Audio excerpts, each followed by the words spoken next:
नमस्कार साथियों, और आपका स्वागत है मेरे यूट्यूब चैनल वन कर्तव्य और जीवन शैली में। और आज की दिनचर्या सुबह से ही प्रारंभ थी और कई काम थे, आज के कार्य को निर्वहन किया। अब आया हूँ जो महिला वनारक्षी हैं, जो नवनियुक्त, इनके साथ, और इनका प्रशिक्षण दल आया है। तो आगे दिखाते हैं आपसे जहाँ ये जाएंगे। ये कमोला बीज के अंदर आता है। कमोला बीज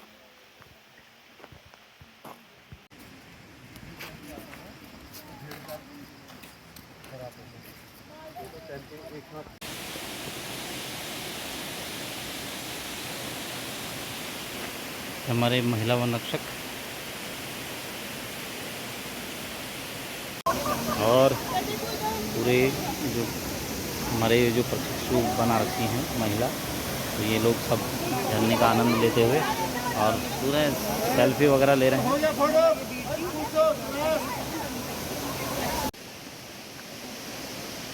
तो साथियों देखिए, और एक विभाग ने इसमें क्या करा कि अगर काट चाहते तो पूरा पेड़ काटा जा सकता था, लेकिन जो है इसको जो है एक सीढ़ी नुमा दिया गया है आकार। तो ऐसी स्थितियां हैं कि हम उसको प्रयोग में ला सकते हैं, और ये ला रहा है। और ये पेड़ भी सिरस का है। सिरस बहुत अच्छा है कि जल्दी से सड़ता भी नहीं है।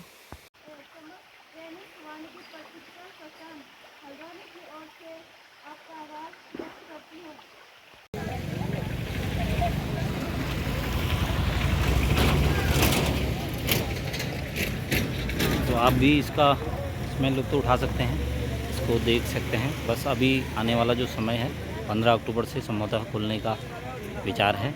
तो इसमें आप 50 रुपये पे करके तो जा सकते हैं। ग्राम विकास समिति के तहत हम लोग यहाँ पे इको एक्टिविटी रन कर रहे हैं। ये जो हमारा प्रोजेक्ट है, ये हमारा नया राज्य बनाता हुआ है। तो उस टाइम पे सरकार द्वारा, फॉरेस्ट डिपार्टमेंट द्वारा इको टूरिज्म प्रोजेक्ट स्टार्ट किया गया। तो इको टूरिज्म के तहत लिया गया, हमारा एक पूरा विलेज है छोटी हल्द्वानी। छोटी हल्द्वानी गाँव का नाम है, और उमर वाली एरिया को काला डूंगी कहते हैं। आपने सुना भी होगा काला डूंगी नाम। यहाँ पे जो है जिम कॉर्बेट रहते थे, उनकी पूरी लेगेसी है यहाँ पे। तो इसकी जो शुरुआत की थी 2001 में फॉरेस्ट डिपार्टमेंट के द्वारा की गई थी। तो उस समय जो यहाँ पे ऑफिसर थे श्री राजीव भरतरी जी, उनके द्वारा ये शुरू किया गया था। तो उस टाइम पे हम लोगों ने यहाँ पे एज ए नेचर गाइड हमने ये शुरुआत करी थी। इसके अलावा हम लोग यहाँ पे जो है हम लोग यहाँ पे 5 प्रोडक्ट पे हम लोग वो एक फेमस शिकारी थे।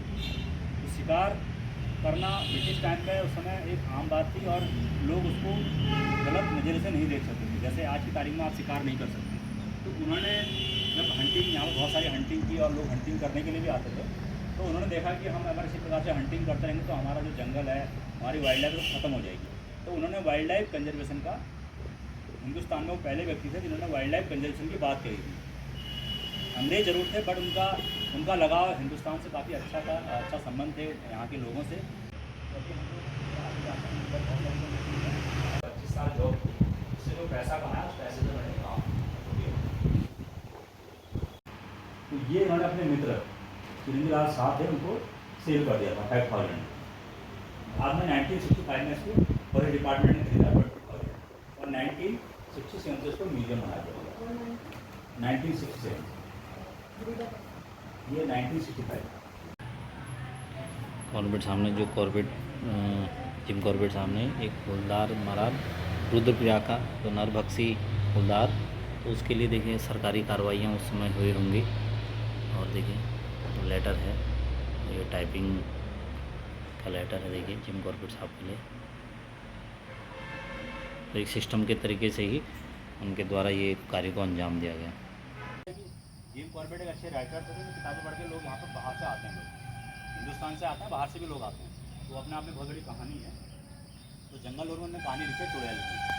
तो चुड़ैल वो कहते हैं कि मैं यहीं बैठा हुआ था अपने घर पर इस जगह पर, और वो और उनकी बहन, और मार्च का महीना था, और इस कोने से यहाँ पे हल्दू का पेड़ है, इस हल्दू के पेड़ के टॉप से काफ़ी चिल्लाने की आवाज़ आई, और वो इतनी भयंकर आवाज़ थी कि जिम कॉर्बेट लिखते हैं कि मेरा खून का थक्का जम गया, और काफ़ी डर गए, उनकी बहन भी डर गई। जब वो डरे तो डरने के बाद उन्होंने दरवाज़ा खोला, वो अंदर को चले गए। जब वो अंदर गए तो उनके दिमाग में फिर क्योंकि वो बहुत खोजी प्रवृत्ति के व्यक्ति थे, उन्होंने कहा पता लगाता हूँ है क्या चीज़। तो वो फिर बाहर आए, फिर उन्होंने उसको उनके पास एक दूरबीन थी, चांद में रात को उन्होंने देखा उस पर, और वो कहते हैं वो आवाज़ इतनी भयंकर थी कि मैं बहुत घबरा गया, बहुत डर गया, और ऐसी आवाज़ मैंने ज़िंदगी में कभी सुनी नहीं थी और ना कहीं मैंने उसके बाद सुनी, ऐसा उनके किताब में लिखा हुआ है।